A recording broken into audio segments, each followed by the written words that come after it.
एकादशी का व्रत करती, बहुत ध्यान से सुनना आज की कथा हो, शायद जिंदगी में मिली ना मिली, पर ये कथा का रिश्ता तो बहुत ध्यान से सुनना, ध्यान से। निर्जल एकादशी है। स्कंद पुराण यहाँ तक कहती है कि इस कथा के चरित्र को जो श्रवण कर लेता है उसको 26 एकादशी करना भी नहीं पड़ती। इस एकादशी की केवल ये कथा सुनकर ही वो तर जाता है। बहुत ध्यान से सुनना इसको, कथा तो बड़े भाव से सुन लो इसको, है? बड़े प्रेम से। इसलिए सारी एकादशियों में निर्जला एकादशी की महत्वता शास्त्र प्रमाण करता है महाराज। निर्जला एकादशी, एकादशी का उद्यापन जो करा जाता है उसका उद्यापन और प्रदोष का जो उद्यापन करा जाता है, इन दोनों का क्रम लगभग एक जैसा ही। तो निर्जला पहुंची है, और निर्जला ने जाकर भगवान नारायण से निवेदन करा। भगवान विष्णु ने पूछा, क्या बात है निर्जला, आज तुम खेलती हुई यहां पर आकर खड़ी हो गई, क्या हुआ, क्या है? क्या तुमको गौलोक धाम में आनंद की अनुभूति नहीं हो रही जो तुम वैकुंठ में आई हो? निर्जला घूमती घूमती भगवान के सम्मुख में पहुंच गई। भगवान ने पूछ रहे हैं, बार बार पूछा, निर्जला हुआ क्या तुमको? ए निर्जला, ए एकादशी, हुआ क्या है तुमको? क्या कारण है तुम्हारे यहां आने का, वैकुंठ पहुंचने का? बहुत ध्यान देना महाराज। शास्त्र कहता है सोमवार, मंगलवार, बुधवार, गुरुवार, शुक्रवार, शनिवार, ये देवता वो देवता सबके व्रत कर लो, सारे व्रत कर लो, पर ये व्रत आपको परमात्मा के धाम तक लेकर नहीं जा सकते, क्योंकि इनका जो पुण्य है वो मृत्यु लोक में आप थोड़ा सा भी व्रत करते हैं तो पुण्य समाप्त हो जाता है। पर हिंदू धर्म के 3 व्रत ऐसे बता दिए जिन व्रतों का पुण्य समाप्त नहीं हुआ।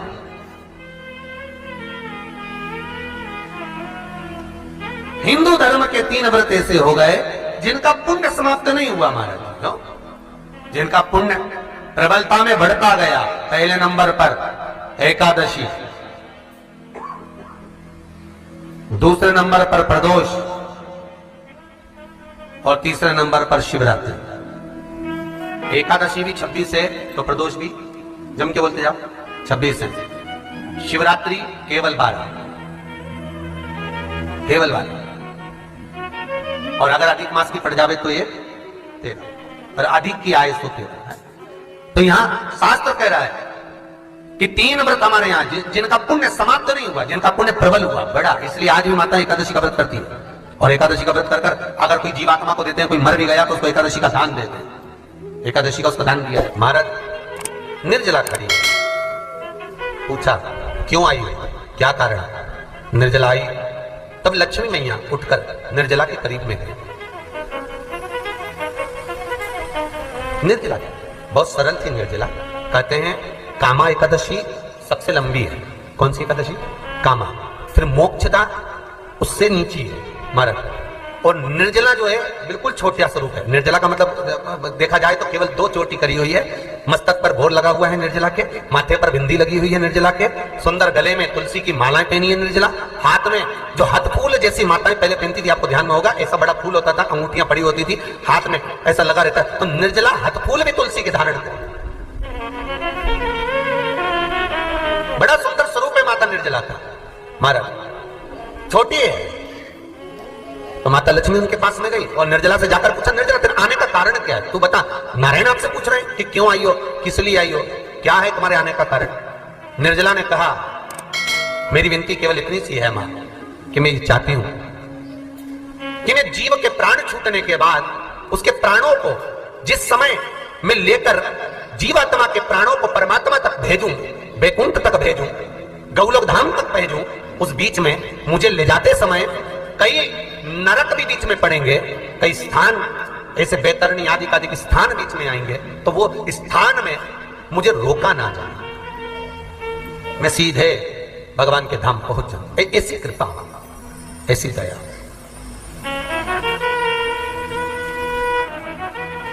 स्कंद पुराण यहां तक कहती है कि इस कथा के चरित्र को जो श्रवण कर लेता है उसको 26 एकादशी करना भी नहीं पड़ती। इस एकादशी की केवल ये कथा सुनकर ही वो तर जाता है। बहुत ध्यान से सुनना इसको, कथा को। सबसे पहला नियम, एकादशी का व्रत करती, बहुत ध्यान से सुनना आज की कथा हो, शायद जिंदगी में मिली ना मिली, पर ये कथा का रिश्ता तो बहुत ध्यान से सुनना, ध्यान से। निर्जल एकादशी है।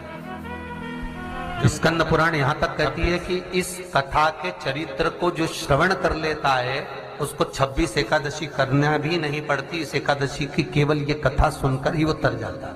बहुत ध्यान से सुनना इसको, कथा तो बड़े भाव से सुन लो इसको, है? बड़े प्रेम से।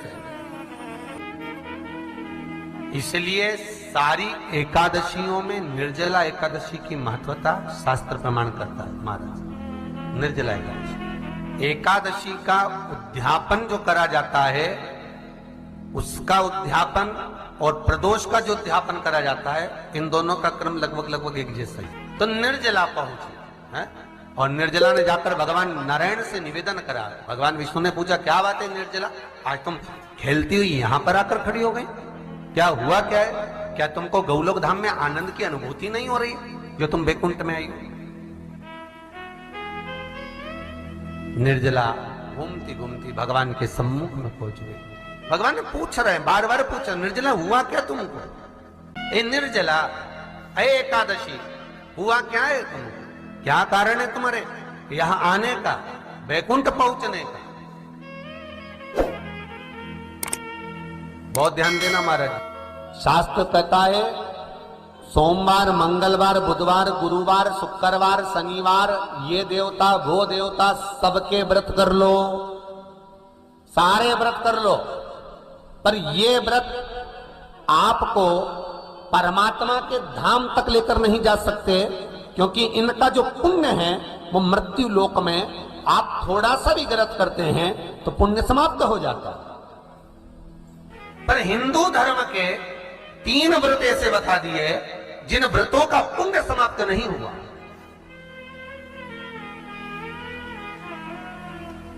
हिंदू धर्म के 3 व्रत ऐसे हो गए जिनका पुण्य समाप्त नहीं हुआ महाराज। क्यों? जिनका पुण्य प्रबलता में बढ़ता गया।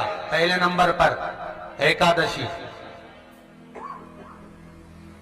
दूसरे नंबर पर प्रदोष और तीसरे नंबर पर शिवरात्रि। एकादशी भी 26 है तो प्रदोष भी जम के बोलते जाओ 26 है। शिवरात्रि केवल 12,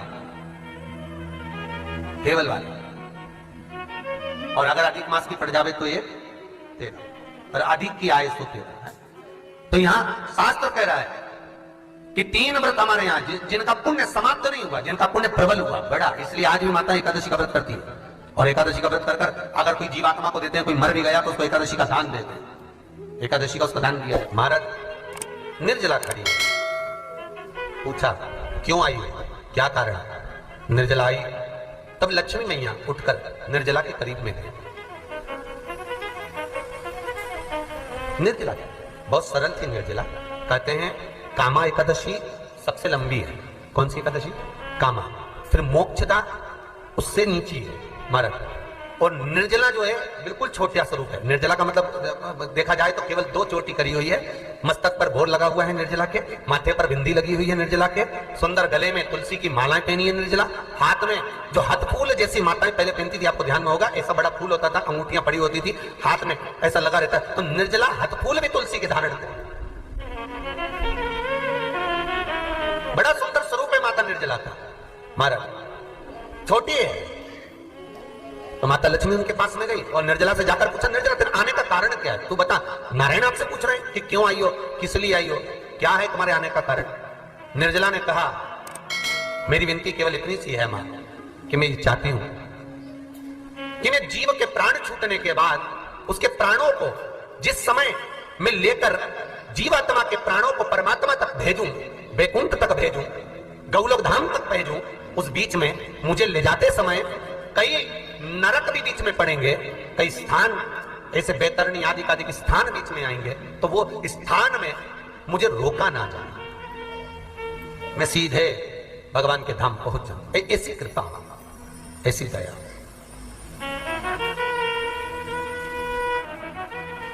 स्कंद पुराण यहां तक कहती है कि इस कथा के चरित्र को जो श्रवण कर लेता है उसको 26 एकादशी करना भी नहीं पड़ती। इस एकादशी की केवल ये कथा सुनकर ही वो तर जाता है। बहुत ध्यान से सुनना इसको, कथा को। सबसे पहला नियम, एकादशी व्रत का सबसे पहला नियम है कि आप जिस दिन व्रत करो उसके एक दिन पहले भक्ति का संचार इस हृदय में करो। भक्ति का संचार इस हृदय में कर लीजिए। जिस दिन आप व्रत करो, जैसे एकादशी का व्रत कर रहे हो तो दशमी के दिन शाम का समय जब आवे, रात्रि जब होने लगे, शाम का समय आवे और रात्रि का आप जब भोजन ग्रहण करो तो उस भोजन में कोई ऐसा पदार्थ ग्रहण मत करिए जिस पदार्थ के कारण आपकी एकादशी बिगड़ जाए। कोई बेकार भोजन में ग्रहण नहीं करना, श्रेष्ठ भोजन ग्रहण करिए दशमी के। और एकादशी का दूसरा नियम बहुत ध्यान से सुनिएगा। जिस दिन आपकी एकादशी का व्रत हो उस दिन प्रयास करिएगा कि अपने हाथ से किसी भी वृक्ष की कोई पत्ती टूटे ना। अपने हाथ से किसी भी वृक्ष की, पौधे की, किसी भी वृक्ष की पत्ती अपने हाथ से ना टूटे। बहुत ध्यान दीजिएगा महाराज। एकादशी का ये दूसरा नियम है कि अपने हाथ से किसी पौधे की, किसी वृक्ष की, किसी डाली की कोई पत्ती टूटे ना, कोई पत्ती ना टूटे, इसका प्रयास करिए।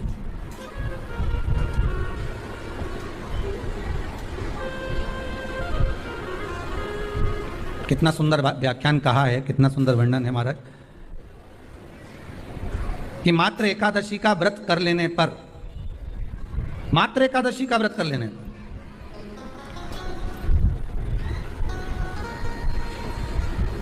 जो पूर्व में किया गया हमारा पाप कर्म है, हमने किसी जीव की हत्या करी है, हमने किसी को कष्ट प्रदान करा है, हमने किसी को अपशब्द कहा है, हमने किसी को ताने दिए, हमने किसी को आड़ा टेढ़ा कहा है, हमने किसी को गालियां दे दी है, मात्र एकादशी का व्रत ही कर लेने पर ये सारे जो दोष हैं वो समाप्त हो जाते हैं।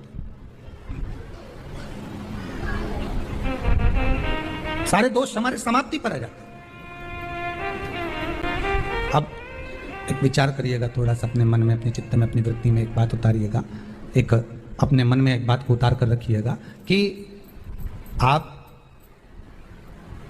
अपने पाप को, अपने पाप कर्म को जिस दिन छिन्न करने वाले हो, समाप्त करने वाले हो, अपने पाप को आप जिस दिन समाप्ति पर लेकर जा रहे हो तो उसके एक दिन पहले आपको प्रसन्नता होना चाहिए कि नहीं होना चाहिए कि कल मेरा पाप कटने वाला है, कल मेरा पाप समाप्त होने वाला है। जो मैंने पाप कर्म करा है वो समाप्त होगा, जो मैंने पाप कर्म करा है वो कल समाप्त हो जाएगा। तो एक दिन पहले आपके चेहरे पर प्रसन्नता हो कि ना हो?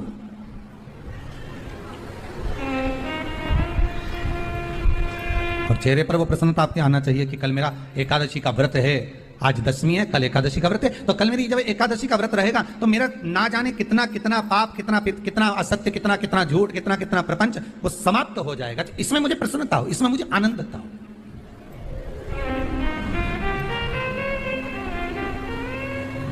तो क्या कहा गया कि प्रयास करिएगा कि एकादशी के दिन कोई वृक्ष की, कोई डाली की, कोई कोपल की कोई पत्ती ना तोड़ी जाए। क्यों?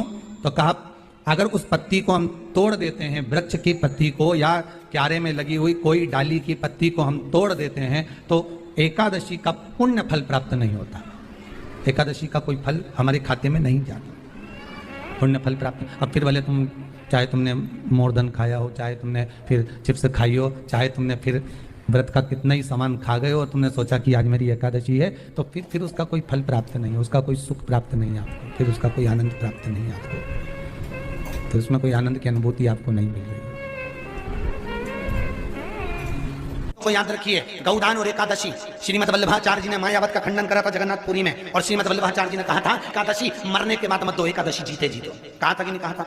जीते जी दान करिए। इसलिए जगदीश में, जगन्नाथपुरी में एकादशी उल्टी लटकी हुई है। करें अपने दर्शन, जगदीश में एकादशी को उल्टा लटकाया। क्यों? क्योंकि वल्लभ ने कहा कि एकादशी जीते जी दो। कई पंडितों कहते हैं तुम्हारे दादाजी मर गए, जब 12वें का दिन होता है ना तो पंडित जी संकल्प छुड़ाते हैं, दो एकादशी, बड़े बेटे ने 5 दे दी, छोटी बहू ने 3 दे दी, उसने 2 दे दी, उसने 2 दे दी, तो क्या तुम्हारे दादाजी भिखारी थे जो तुम्हारी एकादशियां लेकर जाएंगे?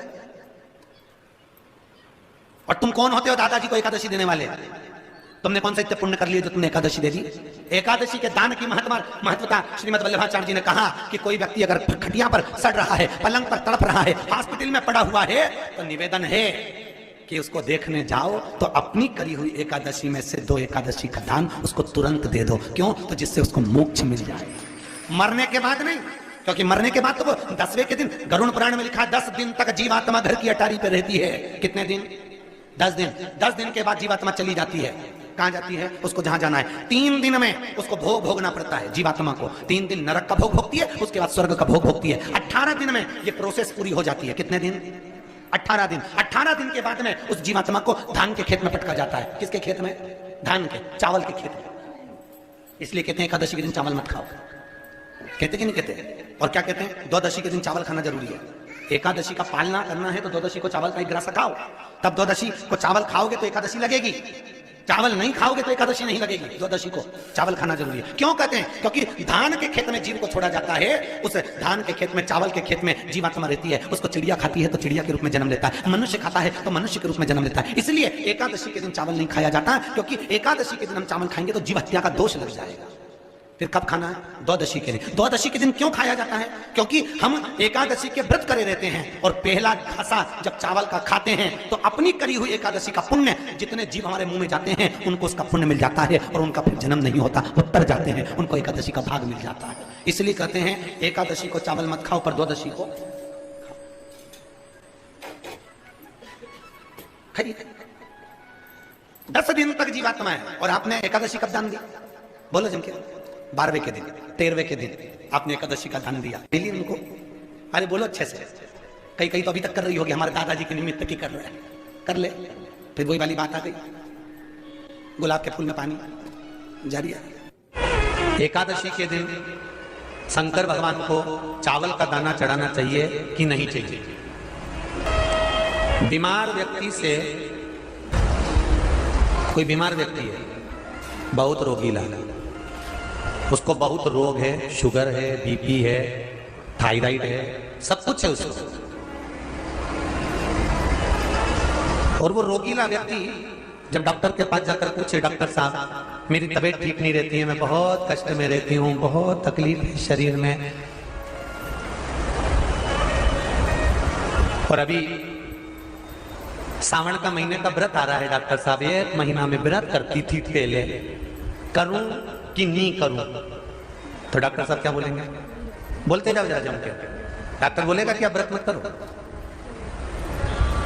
डॉक्टर एक बात कहेंगे, शरीर स्वस्थ रखना है, व्रत बाद में हो जाएगा, अगले वर्ष कर लेना, पर अभी शरीर को सही रखने के लिए दोनों समय अच्छे पेट भरकर सात्विक भोजन करो और अपने शरीर को ठीक करो।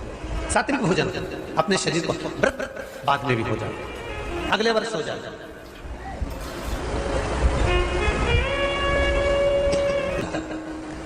किसी ने पूछा कि चावल का दाना एकादशी पर भगवान शंकर को चढ़ा सकते हैं? चावल का दाना शंकर जी को चढ़ाते क्यों है, पहले तो वो समझ लो। बेलपत्री का तो महत्व आपको बार बार बताया कि बेलपत्री शिव जी को क्यों चढ़ाई जाती है, कहीं रोग के लिए, कहीं बीमारी के लिए, कहीं किस कार्य के लिए, कहीं कोई कार्य के लिए, कहीं कोई कार्य के लिए। चावल का दाना अगर हम शंकर भगवान को चढ़ा रहे तो क्यों चढ़ा रहे हैं? उसका कारण क्या है? चावल का दाना शिव को चढ़ाने का केवल एक कारण रहता है कि चावल को अक्षत कहते हैं।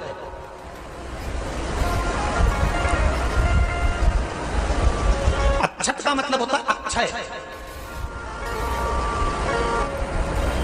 उसका मतलब क्या होता है? अक्षय, जिसका कभी क्षय ना हो। जब हम भगवान शंकर को चावल का दाना चढ़ाते हैं, जैसे बहुत ध्यान दीजिएगा महाराज, बहुत समझने वाली बात है, बहुत ध्यान से।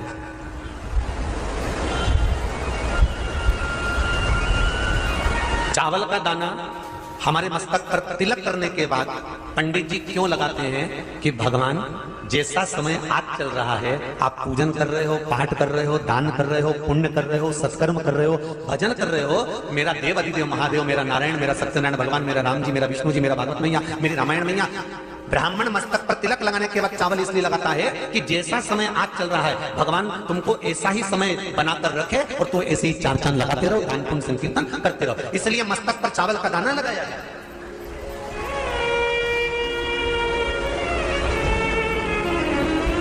कोई मर जाता है, मरने के बाद जब तक पगड़ी नहीं होती तब तक माथे पर तिलक, चावल का दाना लगाया जाता है। जम के बोलो जरा। नहीं लगाते। किसी पंडित जी से पूछो, ब्राह्मण देवता से पूछो, ब्राह्मण देवता ये कोई मर गया, और हमारा तो नियम है कि हम सिर पे तिलक लगाते हैं, चावल लगाते हैं, या पंडित जी से हम तिलक लगवाते हैं, मंदिर जाते हैं तो मंदिर में जाके तिलक लगवा के हम चावल का दाना लगवाते हैं। क्यों नहीं लगाते? उसका कारण क्या है? जब किसी के मरने के बाद 10 दिन तक 12 दिन तक मस्तक पर तिलक क्यों नहीं लगाया जाता? 10-12 दिन तक माथे पर तिलक या चावल क्यों नहीं लगाया जाता? उसका कारण है कि ये जो समय आया है, तुम्हारे यहाँ जो कमी हुई है, तुम्हारे यहाँ कोई मर गया है, तुम्हारे यहाँ किसी के प्राण छूट गए हैं, तो ब्राह्मण इसलिए तिलक नहीं लगाता आपको, इसलिए चावल का दाना नहीं लगाता कि ऐसा दिन भगवान अब ना लाए, इसको अमर ना करे, इसको अक्षय ना करे, इसको प्रबल ना करे। और जब चावल का दाना, तो यहां शिव महापुराण की कथा करी, चावल का दाना हम शिव जी को क्यों चढ़ाते हैं, भगवान को क्यों समर्पित करते हैं, भगवान के पूजन में अक्षत क्यों समर्पित करते हैं, चावल क्यों समर्पित करते हैं, उसका कारण क्या है? तो कहा आज मैंने जब चावल का दाना आपको समर्पित करा है, जिस भाव से, जिस विश्वास से, जिस श्रद्धा से, जिस मन से मैं आपको रिझा रही हूं, हे भोलेनाथ मेरी ये मनोकामना पूर्ण कर, इसको अक्षय कर देना, इसको अमर कर देना, बस इतनी कृपा आप कर। अब किसी ने पूछा एकादशी के दिन चावल चढ़ाए कि नहीं चढ़ाए, तो यहां तो सीधी सीधी बात है, बीमारी देखकर थोड़ी ना आती है कि नवरात्र चल रहे हैं कि सावन का सोमवार चल रहा है, बीमारी तो बीमारी। तुम चावल मत खाओ। तिरुपति कौन कौन गया? हाथ उठाओ। ठीक है। जगन्नाथ जी कौन कौन गया? हाथ उठाओ। हाँ ठीक है। द्वारका जी कौन कौन गया? हाथ उठाओ। ठीक है। बद्रीनाथ कौन कौन गया? हाथ उठाओ। ठीक है। एकादशी के दिन कभी तुम बद्रीनाथ चले जाओ, एकादशी के दिन तुम द्वारका चले जाओ, एकादशी के दिन तुम तिरुपति चले जाओ, एकादशी के दिन तुम जगन्नाथ चले जाओ, एकादशी के दिन तुम्हारी मर्जी पड़े भगवान के किसी धाम में चले जाओ और भगवान को भोग लगाओ और उनकी थाली को झांक कर देखना, उसमें चावल जरूर मिलेगा, उसमें ऐसा नहीं है कि चावल नहीं मिलेगा। बद्री नारायण में भगवान को चावल का भोग लगा हुआ मिलेगा, द्वारका में चावल का भोग लगा हुआ मिलेगा, आपको जगन्नाथ में चावल का भोग लगा हुआ मिलेगा, तिरुपति में मिलेगा, द्वारकाधीश में मिलेगा, नाथद्वारा में मिलेगा, सांवरिया सेठ में मिलेगा, काकरोली जी में मिलेगा। आप जहां जाओगे वहां पर एकादशी के दिन भगवान को चावल आएगा, क्योंकि भगवान के लिए परहेज नहीं है। जो काम में डूबा हुआ है, जो आसक्ति में डूबा हुआ है, जो लोभ में डूबा हुआ है, जो वासनाओं में डूबा हुआ है, जो तृष्णा में डूबा हुआ है, और जो माता के गर्भ से जन्म लिया, एकादशी के दिन चावल उसको नहीं खाना। लेते हैं कि निर्जला एकादशी के दिन क्या ना करें। देखिए भक्तों, पहली बात, निर्जला एकादशी के दिन व्यक्ति को किसी भी प्रकार के विवाद, झगड़े या दुष्टता से बचना चाहिए। दिन किसी से वाद विवाद करना या मानसिक अशांति लाना व्रत का उल्लंघन हो सकता है। व्यक्ति को इस दिन शांत और संयमित रहना चाहिए और किसी से भी द्वेष या कड़वाहट से बचना चाहिए। साथ ही इस दिन झूठ बोलने से भी बचें, क्योंकि यह व्रत के उद्देश्य के खिलाफ होता है। दूसरी बात, एकादशी के दिन चावल का सेवन नहीं करना चाहिए, क्योंकि धार्मिक मान्यताओं के अनुसार चावल की उत्पत्ति भगवान विष्णु के रोम से मानी जाती है। साथ ही इस दिन बैंगन का सेवन भी वर्जित होता है। तीसरी बात, चावल का सेवन इस दिन नहीं करना चाहिए। एकादशी के दिन चावल का सेवन वर्जित माना जाता है। इसके अलावा इस दिन बाल और नाखून काटने से भी बचना चाहिए, यह व्रत के प्रभाव को कमजोर कर सकता है। चौथी बात, इस दिन जमीन पर सोना चाहिए, यह व्रत के दौरान आत्मनियंत्रण और संयम का प्रतीक होता है। कुछ लोग एकादशी का व्रत बिना नमक के करते हैं, जबकि कुछ लोग सेंधा खाकर व्रत करते हैं। पांचवी बात, इस दिन का मुख्य उद्देश्य भगवान विष्णु की पूजा और ध्यान होता है, इसलिए इस दिन को लौकिक कार्यों से मुक्त होकर पूरी तरह से भक्ति में लीन रहकर बिताना चाहिए। निर्जला एकादशी के दिन भगवान विष्णु की पूजा और श्री हरि के मंत्रों का जाप करने से पुण्य की प्राप्ति होती है। यदि आप पूजा में लापरवाही करेंगे या कोई अन्य कार्य करेंगे तो व्रत का पुण्य नहीं मिलेगा। छठवीं बात, एकादशी के दिन व्रती जातकों को सुबह देर तक सोने से बचना चाहिए। इस दिन हमें जागरूक और ध्यान मग्न रहना चाहिए। साथ ही किसी भी पेड़ या पौधे की पत्तियां और फूल तोड़ने से बचें, खासकर तुलसी के पत्ते भूल कर भी ना तोड़ें। अगर भगवान विष्णु को तुलसी अर्पित करनी है तो एक दिन पहले ही पत्ते तोड़ कर रख लें। इसी के साथ भक्तों, इस व्रत को बिना पानी के यानी कि निर्जल रहकर किया जाता है, यही इस व्रत का नियम होता है। इसीलिए ये इस एकादशी का व्रत सभी एकादशियों में कठिन माना जाता है, लेकिन भक्तों, जो बुजुर्ग लोग या छोटे बच्चे हैं या जिनके स्वास्थ्य संबंधी कोई समस्या है, तो उन्हें इस दिन निर्जल व्रत रखने से बचना चाहिए। यानी कि भक्तों, आपके शरीर की क्षमता के अनुसार ही आपको इस व्रत को रखना है।